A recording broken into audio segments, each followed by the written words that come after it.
ശാരദ ഒരു വീട്ടിൽ ജോലി ചെയ്യുമായിരുന്നു. ആ വീട്ടിലെ കൊച്ചമ്മ നന്ദിനി ഭയങ്കര സാധനമായിരുന്നു. കുറെ പൈസയുള്ളതിന്റെ അഹങ്കാരമായിരുന്നു. നന്ദിനി വീട്ടിലുള്ള വേലക്കാരോടൊന്നും നല്ല രീതിയിൽ പെരുമാറത്തില്ലായിരുന്നു. നന്ദിനിയുടെ മോൾ സ്വാതി 5ാം ക്ലാസ്സിലായിരുന്നു. അവിടെ ശാരദയുടെ മോള് ശാലു 5ാം ക്ലാസ്സിലായിരുന്നു. ചില സമയത്ത് ശാലുവിന്റെ സ്കൂളിൽ അവധി കിട്ടുമ്പോ ശാരദയുടെ കൂടെ വീട്ടിലോട്ട് വരുമായിരുന്നു. ശാലു, നീ ഇവിടെ ഇരുന്ന് പഠിച്ചോണ്ടിരിക്ക്, ഞാനപ്പോഴത്തേക്കും കൊച്ചമ്മയുടെ വീട്ടിലെ ജോലി മുഴുവൻ തീർക്കട്ടെ. ശരിയമ്മ. എന്തുപറ്റി ശാരദ, ഇന്ന് നീ വീണ്ടും ശാലുവിനെ കൊണ്ടുവന്നല്ലോ? അത് കൊച്ചമ്മ, അവളുടെ അച്ഛൻ വീട്ടിലില്ല. വീട്ടിൽ ഒറ്റയ്ക്ക് ആരുടെ അടുത്ത് ഏൽപ്പിച്ചിട്ട് വരാനാ, അതുകൊണ്ട് കൊണ്ടുവന്നതാ. അവള് ബുദ്ധിമുട്ടിക്കില്ല. അവളുടെ പരീക്ഷയൊക്കെ തുടങ്ങാറായി, അപ്പൊ അവള് പഠിച്ചോളൂ ഇരുന്ന്. പഠിച്ചു വലുതായിട്ട് ഇവളെന്താ കളക്ടർ ആവാൻ പോകുന്നോ? നിങ്ങളുടെയൊക്കെ രീതി എന്ന് പറയണ 5ാം ക്ലാസ് പഠിച്ചാ പിന്നെ കല്യാണമല്ലേ? ഇല്ല ആന്റി, ഞാൻ പഠിച്ചു വലുതായി നല്ലൊരു എഞ്ചിനീയർ ആവും. ഞാൻ അച്ഛനും അമ്മയോടും പറഞ്ഞിട്ടുണ്ട് എനിക്ക് ഒരുപാട് പഠിക്കണമെന്ന്. മോളെ, നിന്റെ വീട്ടുകാർക്ക് പൈസയൊന്നുമില്ല, അതുകൊണ്ട് എഞ്ചിനീയർ ആവാൻ പറ്റില്ല. ഈ സ്വപ്നമൊക്കെ കാണുന്ന നിർത്ത്. പിന്നെ നീയൊന്നും ഇംഗ്ലീഷ് മീഡിയത്തിലല്ലല്ലോ പഠിക്കുന്നത്, സാധാരണ ഒരു സ്കൂളിലല്ലേ പഠിക്കുന്നത്, അതും ഹിന്ദി മീഡിയം. ആ പഠിത്തം കൊണ്ടൊന്നും എഞ്ചിനീയർ ആവാൻ പറ്റത്തില്ല. ശാരദ, സ്വപ്നം കാണുന്നൊക്കെ നല്ലതാ, പക്ഷെ പറ്റുന്ന സ്വപ്നം കാണാൻ പറയാട്ടോ. പാവം വെറുതെ എന്റെ മനസ്സിൽ എഞ്ചിനീയർ ആവുമെന്നുള്ള ആഗ്രഹം മൂപ്പിച്ചില്ലേ? നിനക്കറിയാലോ നിങ്ങളുടെ പൈസയൊന്നും ഇല്ലാന്ന്. ശാലുവിന്റെ മനസ്സ് വേദനിച്ചു. തിരിച്ചു വീട്ടിൽ പോകുന്ന സമയത്ത് ശാലു അമ്മോട് ചോദിച്ചു, അമ്മ, ഈ പാവപ്പെട്ടവരെന്താ? ആന്റി എപ്പോഴും പാവപ്പെട്ടവരെന്ന് പറയുന്നുണ്ടല്ലോ. ഈ പാവപ്പെട്ടവർക്ക് എഞ്ചിനീയർ ആവാൻ പറ്റൂലേ അമ്മ? ഞാൻ വെറുതെ ആണോ ആലോചിച്ച് കൂട്ടുന്നത് എഞ്ചിനീയർ ആവാൻ? അത്രയൊന്നും ആലോചിക്കണ്ട. നിന്റെ തലയിൽ എഞ്ചിനീയർ ആവണമെന്ന് എഴുതിയിട്ടുണ്ടെങ്കിൽ നീ ഉറപ്പായിട്ടും ആയിരിക്കും. പക്ഷെ ഒരു കാര്യം നീ ആലോചിക്കണം മോളെ, ആരെങ്കിലും എന്തേലും പറഞ്ഞെന്ന് വെച്ച് ലക്ഷ്യം വിടരുത്. നിന്റെ മനസ്സിൽ നിനക്ക് എഞ്ചിനീയർ ആവണം എന്നാണ് ലക്ഷ്യമെങ്കിൽ ഉറപ്പായിട്ട് നീ ആവും. എന്നവാ, ഞാൻ നിനക്ക് ഹൽവയുടെ കടയിൽ നിന്നും ലഡ്ഡു വാങ്ങിച്ചുതരാം. നിനക്ക് ലഡ്ഡു ഇഷ്ടല്ലേ? ശരി അമ്മ, എനിക്ക് ഒരു ലഡ്ഡു അല്ലാട്ടോ, 2 ലഡ്ഡു വേണം. ശാരദ എപ്പോഴും കുഞ്ഞിനെ ഇതുപോലെ പറഞ്ഞു മനസ്സിലാക്കിച്ച് കൊടുക്കാറുണ്ടായിരുന്നു. ലക്ഷ്യത്തിൽ നിന്നും പിന്മാറരുതെന്ന് എപ്പോഴും പറയും. ഒരു ദിവസം ശാരദ ജോലിയിൽ വന്നപ്പോ കണ്ടത് നന്ദിനി സ്വന്തം ഫോണിൽ സംസാരിച്ചോണ്ടിരിക്കുകയായിരുന്നു. അവിടെ സ്വാതി മൊബൈലില് ഗെയിം കളിച്ചോണ്ടിരിക്കുകയായിരുന്നു. നന്ദിനി അപ്പോ സ്വാതിനെ ഡ്രോയിങ് റൂമിൽ നിന്ന് വിളിക്കും. സ്വാതി, എത്ര നേരം ഗെയിം കളിക്കൂ? ഇനി പോയി പഠിക്ക്, നാളെ തൊട്ട് പരീക്ഷ തുടങ്ങുമല്ലേ നിന്റെ. അമ്മ, കുറച്ചു നേരം കൂടെ ഞാനൊന്ന് കളിച്ചോട്ടെ. ഇപ്പൊ ഞാൻ നല്ല രീതിയിൽ കളിക്കുവാ. ഞാൻ പഠിച്ചോളാം അമ്മ, എനിക്കെല്ലാം അറിയാം. സ്വാതി മോളെ, ഞാൻ ഇവിടെ അടിച്ചു വാരിക്കോട്ടെ? വേണ്ട ആന്റി, ഞാനിപ്പോ ഗെയിം കളിക്കുവാ. എന്റെ സ്കൂളിൽ നിന്ന് അവധിയാ. ഇപ്പൊ ഇവിടെ ചെയ്യണ്ട, കുറച്ച് കഴിഞ്ഞ് ചെയ്തോട്ടോ. സ്വാതി മോളെ, ഞാൻ നിന്റെ അടുത്തൊരു കാര്യം പറഞ്ഞാൽ തെറ്റിദ്ധരിക്കോ? പിള്ളേർ ഒരുപാട് നേരം മൊബൈൽ കാണുന്നതും കളിക്കുന്നതും നല്ലതല്ല. നാളെ തൊട്ട് പരീക്ഷ തുടങ്ങുകയല്ലേ നിങ്ങൾക്ക്. നിങ്ങളുടെ അമ്മ പറഞ്ഞത്. ശാരദ നല്ല രീതിയിൽ കുഞ്ഞിനെ ഉപദേശിക്കുന്ന കണ്ട് നന്ദിനി ഇതെല്ലാം കേട്ട് പുറകിൽ നിന്നും, ശാരദ, നിനക്ക് എങ്ങനെ ധൈര്യം വന്നു എന്റെ മകളുടെ അടുത്ത് ഇങ്ങനെ സംസാരിക്കാൻ? അവകാശം ആരാ തന്നത്? അതിരുവിട്ട് ഇങ്ങോട്ട് വരണ്ട, നീ വേലക്കാരിയാന്ന് ഓർത്താ മതി. എന്റെ മകൾ നിന്റെ മകളെ പോലെയല്ല, കുറച്ചല്ല പഠിക്കുന്നത്. ഇംഗ്ലീഷ് മീഡിയത്തിലാ എന്റെ മോള് പഠിക്കുന്നത്. നല്ല മാർക്കും കിട്ടും അവൾക്ക്.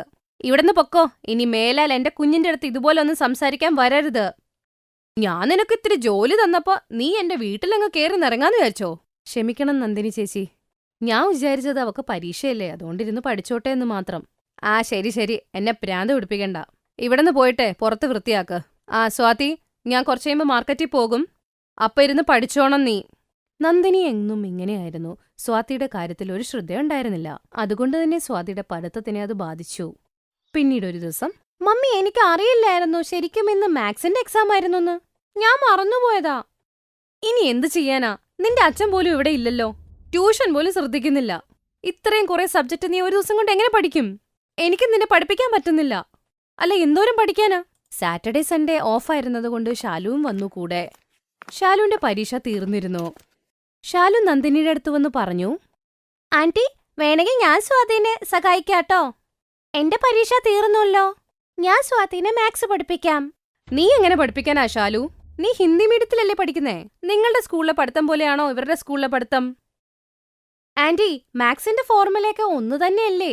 ഞങ്ങളുടെ സ്കൂളിലും സ്വാതിയുടെ പോലത്തെ പുസ്തകം തന്നെയാ. എന്റെ കോഴ്സ് സ്വാതിനെ പോലെയൊക്കെ തന്നെയാ. ആന്റിക്ക് വിരോധമില്ലേക്ക്, സ്വാതിനെ ഞാൻ നോക്കിക്കോളാം. ശരി, എന്തായാലും നീ ഒരു പ്രാവശ്യം തുടങ്ങും, ഞാൻ നോക്കട്ടെ എങ്ങനെയാ നീ പഠിപ്പിക്കണേന്ന്. അമ്മ, ഇതെന്ത് ചെയ്യുക? ശാലുവിനെ എന്നെ പഠിപ്പിക്കാൻ പറ്റില്ല. എനിക്ക് തലയ്ക്ക് ഭ്രാന്ത് പിടിക്കണം. നാളെ എന്റെ പരീക്ഷയാണ്. ആ, ഒരു പ്രാവശ്യം നീ ശ്രമിച്ചു നോക്ക്. നിനക്കത് മനസ്സിലായില്ലെങ്കിൽ നീ എന്താന്ന് വെച്ചാ ചെയ്യും, ഞാൻ എന്ത് ചെയ്യാനാ? ശാലു സ്വാതിനെ മാത്സ് പഠിപ്പിക്കാൻ തുടങ്ങി. കുറച്ചേരം കഴിയുമ്പോൾ നന്ദിനി കാണുന്നത് സ്വാതി നന്നായി മാത്സ് മനസ്സിലാക്കിയെടുക്കുന്നു. ഇത് കണ്ടവക്ക് ഞെട്ടലാകും. നന്ദിനി ചേച്ചി വിഷമിക്കണ്ടാട്ടോ, ശാലുവിന് നന്നായി മാത്സ് അറിയാം. ഇപ്രാവശ്യം അവളുടെ പരീക്ഷ നന്നായാ പോയത്. ടീച്ചർ പറഞ്ഞത് കണക്കിന് നല്ല മാർക്ക് കിട്ടുമെന്നാ അവക്ക്. അത് ഞാൻ കാണുന്നുണ്ട്. സ്വാതി നന്നായി ശാലുവിൽ നിന്ന് പഠിക്കുന്നുണ്ട്. ശാലുവിന്റെ അടുത്ത് 2 ദിവസം ഉണ്ടായിരുന്നു. അവൾ ശനിയാഴ്ച ഞായറാഴ്ചയും വന്നു. സ്വാതിനെ ഒരുപാട് നേരം പഠിപ്പിച്ചു. ശാലുവിന് പഠിക്കാൻ നല്ല ബുദ്ധിയുണ്ടായിരുന്നു. അവള് പറഞ്ഞതുപോലെ തന്നെ സ്വാതി ചെയ്യുകയും ചെയ്തു. തിങ്കളാഴ്ച സ്വാതി കണക്കിന്റെ പരീക്ഷ എഴുതി വരുമ്പോ നല്ല സന്തോഷത്തിലായിരുന്നു. അമ്മ, എന്റെ മാത്സിന്റെ പേപ്പർ നന്നായിരുന്നു. അമ്മയ്ക്കറിയാമോ, ശാലു എന്നെ ഓരോന്നും നന്നായിയാ പഠിപ്പിച്ചത്. എന്റെ ചിന്തകളാണ് തെറ്റ്. ഞാൻ എന്നും ശാരദനെ പാവപ്പെട്ടരെന്ന് പറഞ്ഞ് കളിയാക്കിയിട്ടുണ്ട്. ഇപ്പൊ കണ്ടില്ലേ അവളുടെ മോള് തന്നെ സ്വാതിനെ നന്നായി പഠിപ്പിച്ചതും. ഞാൻ ശാരദയോട് മാപ്പ് ചോദിക്കട്ടെ. കുറച്ചു ദിവസം കഴിയുമ്പോൾ സ്വാതിയുടെ റിസൾട്ട് വരും. സ്വാതിക്ക് മാത്സിന് നല്ല മാർക്കുണ്ട്. നന്ദിനിക്ക് നന്നായിട്ട് അറിയായിരുന്നു സ്വാതിയുടെ ഈ നല്ല മാർക്കിന് കാരണം ശാലു തന്നെയാണ്. ശാലു മോളെ, ഇത് എന്റെ വക നിനക്കൊരു സമ്മാനമാണ്. നീ സ്വാതിനെ ഒരുപാട് സഹായിച്ചു. ഇത് നിനക്ക് വേണ്ടി ലാപ്ടോപ്പ്. ഇത് നിനക്ക് ഒരുപാട് ആവശ്യം വരും. പിന്നെ നിനക്ക് എഞ്ചിനീയർ ആവണ്ടേ? ഇത് നിനക്ക് നല്ല രീതിയിൽ ഉപയോഗിക്കാം. Thank you aunty. Thank you so much. ശാലുവിന്റെ മുഖത്തുണ്ടായിരുന്ന സന്തോഷത്തിന് ഒരു അതിരില്ലായിരുന്നു. നന്ദിനിക്ക് അറിയാമായിരുന്നു ശാലു സ്വാതിക്ക് വേണ്ടി ചെയ്തത് ഒരാളും ചെയ്യില്ല എന്ന്. നന്ദിനിക്ക് പൈസയുണ്ടായിരുന്നു. ഒരു പാവപ്പെട്ട കുഞ്ഞിനെ രക്ഷപ്പെടുത്താൻ അവൾക്ക് ആവുമായിരുന്നു. ഒരു പാവപ്പെട്ട കൊച്ചിന്റെ ആഗ്രഹങ്ങൾ സാധിക്കാൻ കുറച്ച് സഹായം ചെയ്യാമായിരുന്നു. ഈ ഒരു സംഭവത്തിനു ശേഷം അവളുടെ ചിന്തകൾ തന്നെ മാറ്റിമറിച്ചു. ഇപ്പൊ സ്വാതിക്ക് എന്തെങ്കിലും പഠിക്കാൻ ബുദ്ധിമുട്ട് വന്നാലോ? അപ്പൊ തന്നെ നന്ദിനി ശാലുവിനെ വിളിപ്പിക്കും. നന്ദിനി നോക്കിയത് ആൾക്കാര് പാവപ്പെട്ടതോ പണക്കാരോ ആയിക്കോട്ടെ, ഒരു മനുഷ്യന്റെ സ്വഭാവമാണ് വലുത്. നല്ല കൂട്ടുകെട്ടിലിരുന്ന പിള്ളേര് നല്ല രീതിയിൽ തന്നെ വളരും. സ്വാതിയോട് എപ്പോഴെപ്പോഴും പഠിക്കണമെന്ന് പറയുമായിരുന്നു. പക്ഷെ ഇപ്പൊ ശാലുവിന്റെ കൂടെ കൂടിയവൾ നന്നായി പഠിക്കാൻ തുടങ്ങി. അനുരാധയുടെ ഭർത്താവ് ഒരു വലിയ അസുഖത്തെ തുടർന്ന് മരണപ്പെട്ടു. അവർക്ക് 5 കുട്ടികളായിരുന്നു ഉണ്ടായിരുന്നത്. നോക്കൂ അനുരാധ, നിങ്ങളുടെയും നിങ്ങളുടെ പെൺമക്കളുടെയും ഉത്തരവാദിത്തം ഇനി ഞങ്ങൾ ഏറ്റെടുക്കില്ല. ഇവരെയും കൂട്ടി ഇവിടെ നിന്നും പോയിക്കോളൂ. പക്ഷേ ചേച്ചി, ഈ കുട്ടികളെ കൊണ്ട് ഞാൻ എവിടെ പോവാനാ? എനിക്ക് പോവാൻ വേറെ വഴിയില്ല. എന്റെ അച്ഛനും അമ്മയും താമസിച്ചിരുന്ന ഈ വീട്ടിലാണ് എന്റെ ഓർമ്മകളെല്ലാം ഉള്ളത്. ഞാൻ ഈ വീട്ടിൽ മരുമകളായി വന്നതാണ്. വിനോദിന്റെ മരണശേഷം നിങ്ങൾക്ക് എങ്ങനെ ഇങ്ങനെ മാറാൻ സാധിച്ചു? മാറേണ്ടി വന്നു. ഈ ഉത്തരവാദിത്തങ്ങളൊന്നും ഏറ്റെടുത്ത് മണ്ടത്തരം കാണിക്കാൻ ഞങ്ങൾ തയ്യാറല്ല. കാലങ്ങൾ കഴിയുമ്പോ നിങ്ങളുടെ ഈ 5 മക്കളും വളർന്നു വലുതാവും. ഇവരുടെ കല്യാണം നടത്തേണ്ട ഉത്തരവാദിത്തം ഞങ്ങളുടെ തലയിലാവും. വേണ്ട, ഇവിടെ നിന്ന് പൊയ്ക്കോളൂ. ദയവ് കാണിക്കണം ചേച്ചി. ഈ രാത്രിയിൽ ഞാൻ എന്റെ മക്കളുമായി എവിടേക്കാ പോവുക? നിങ്ങൾ ഇനി ഇവിടെ നിൽക്കണ്ട, മുമ്പിന്ന് മാറ്, ഇല്ലെങ്കിൽ ബലം പ്രയോഗിക്കും. അനുരാധയോട് അവർ വളരെ ക്രൂരമായി പെരുമാറി. അവരെയും അവരുടെ മക്കളെയും റോട്ടിലേക്ക് തള്ളിയിട്ടു. ഞാൻ ഈ രാത്രിയിൽ ഈ 5 കുട്ടികളെയും കൊണ്ട് എവിടെ പോവാനാ? ഞങ്ങളെ രക്ഷിക്കണേ ദൈവമേ. അനുരാധ 5 മക്കളുടെയും കൈപിടിച്ച് രാത്രിയിൽ അവിടെ നിന്നും നടന്നകന്നു. അമ്മേ, ഞങ്ങൾക്ക് പേടിയാവുന്നു. ഇരുട്ടത്ത് ഞങ്ങൾക്കൊന്നും കാണാൻ കഴിയുന്നില്ല. വിഷമിക്കാതെ, ഞാൻ നിങ്ങളുടെ കൂടെയില്ലേ, പേടിക്കണ്ടാട്ടോ. അമ്മേ, ഇപ്പോഴെങ്ങോട്ടാ പോകുന്നേ? അമ്മാവനും അമ്മായിയും ഇറക്കി വിട്ടില്ലേ? അമ്മേ, എനിക്ക് നല്ല ദാഹമുണ്ട്. എനിക്ക് വെള്ളം വേണം. പൂജ, 4 പേരെയും നോക്കിക്കോണം. ഇവരുടെ കയ്യിൽ പിടിച്ചോണം. ഞാൻ കുറച്ച് വെള്ളം സംഘടിപ്പിച്ചു വരാം. അനുരാധ തന്റെ മക്കളെ റോഡരികിൽ നിർത്തി വെള്ളം അന്വേഷിച്ചു പോയി. പെട്ടെന്നൊരു ഗുണ്ട അനുരാധയുടെ അടുത്തേക്ക് വന്നു. അവളുടെ കൈകളിൽ പിടിച്ചു. എന്തു പറയുന്നു? നിങ്ങൾക്ക് ദാഹിക്കുന്നുണ്ടോ? പറഞ്ഞോളൂ, ഞാൻ ശമിപ്പിച്ചു തരാം. എന്റെ കൈ വിടൂ, എന്റെ കൈന്ന് വിടൂ. ഏയ്, നിങ്ങൾ ആ സ്ത്രീയുടെ കയ്യിൽ നിന്ന് വിടൂ. അല്ല, നീ ആരാ ഇവളുടെ? നീ എന്തിനാടാ ഇതിന്റെ ഇടയിലോട്ട് വന്നത്? ഞാൻ ആരോ ആവട്ടെ, നീ വിടുവിടു. നിനക്ക് മനസ്സിലാവുന്ന ഭാഷ പറയാം. അയാൾ ആ ഗുണ്ടയെ അവിടെ നിന്നും തല്ലിയോടിച്ചു. നന്ദി ചേട്ടാ, നിങ്ങളെന്നെ സഹായിച്ചതിന്. എന്നോട് നന്ദി പറയേണ്ട ആവശ്യമില്ല, ഇതെന്റെ കടമയാ. അനുരാധ മക്കളെയും കൂട്ടി അവിടെ നിന്ന് നടക്കാൻ തുടങ്ങിയപ്പോൾ, സഹോദരി, ഈ പാതിരാത്രിയിൽ നിങ്ങൾ ഒറ്റയ്ക്കാണോ പോകുന്നത്? ഇവിടെ അടുത്ത് എന്റെ അമ്മായിയുടെ വീടുണ്ട്. രാത്രി അവിടെ കഴിയാം. കുട്ടികളുമായി രാത്രിയിൽ ഒറ്റയ്ക്ക് പോകുന്നത് ഒട്ടും ശരിയല്ല. അമ്മേ, ഞങ്ങൾക്ക് എല്ലാവർക്കും വിശക്കുന്നുണ്ട്. വരൂ, അമ്മായിയുടെ വീട്ടിലേക്ക് പോവാം. അവിടെ ചെന്ന് ഭക്ഷണം കഴിക്കാം. നന്ദിയുണ്ട് ചേട്ടാ. അയാൾ അനുരാധയും കുട്ടികളെയും കൂട്ടി അമ്മായിയുടെ വീട്ടിലേക്ക് പോയി. ഇതാരൊക്കെയാ? വരൂ വരൂ മക്കളെ, എത്ര നല്ല സുന്ദരികളായ കുട്ടികളാണിവര്. നിങ്ങളുടെ കഥയൊക്കെ ഞാൻ കേട്ടിട്ട് എനിക്ക് വല്ലാതെ വിഷമമായി. ഈ ലോകം ഇതെങ്ങോട്ടാ പോകുന്നത്? ഇത്രയ്ക്കും ക്രൂരമാണോ? മോളെ, നീ വിഷമിക്കാതിരിക്കെ. നിനക്ക് ആവശ്യമുള്ള കാലത്തോളം ഈ വീട്ടിൽ സുഖമായി താമസിക്കാം. അമ്മായി ഒന്ന് വരുവോ? എനിക്ക് തോന്നുന്നത് കുട്ടികൾക്ക് വിശക്കുന്നുണ്ടെന്ന്. അമ്മായി അയാളോട് എന്തൊക്കെയോ സംസാരിച്ചു കുറച്ചു സമയത്തേക്ക്. അമ്മേ, വെള്ളം വേണം. നിങ്ങളെവിടെ ഇരിക്കെ, അമ്മ ഇപ്പൊ കൊണ്ടുവരാം. ദേ നോക്കു മുന്നി, വളരെ ബുദ്ധിമുട്ടിയാണ് ഞാനിവരെ ഇങ്ങോട്ട് കൊണ്ടുവന്നത്. ഒരു തരത്തിൽ അവരെ അറിയാൻ പാടില്ല. നിങ്ങളുടെ കച്ചവടം നന്നായിട്ട് നടത്തണ്ടേ? നീ പറഞ്ഞത് ശരിയാണ്. അവരൊരിക്കലും അറിയരുത് അവരെ ഇവിടേക്ക് കൊണ്ടുവന്നത് നീ അവളെയും അവളുടെ കുട്ടികളെയും വിൽക്കാനാണെന്ന്. സമയം കളയാനില്ല. എനിക്കുള്ള കാശ് പെട്ടെന്ന് തന്നെ തരൂ. ഞാൻ വേഗം പോട്ടെ. അയ്യോ, ഇയാള് ഞങ്ങളെ ഇവിടെ വിൽക്കാൻ കൊണ്ടുവന്നതാണോ? ഇല്ല, ഇവിടുന്ന് രക്ഷപ്പെടണം. എന്റെ കുട്ടികൾക്കൊരാപത്തും വരാൻ ഞാൻ സമ്മതിക്കില്ല. അനുരാധ അവിടെ നിന്ന് മുറിയിലേക്ക് പോയി. വരൂ മക്കളെ, ഇവിടെ നിൽക്കണ്ട. നമുക്ക് വാതിൽ തീർന്ന് ഇവിടുന്ന് എത്രയും പെട്ടെന്ന് പുറത്തേക്ക് പോകണം. അവരുടെ കണ്ണിൽ പെടാതെ നോക്കണം. അനുരാധ കുട്ടികളുമായി അവിടെ നിന്നും രക്ഷപ്പെടാൻ തുടങ്ങി.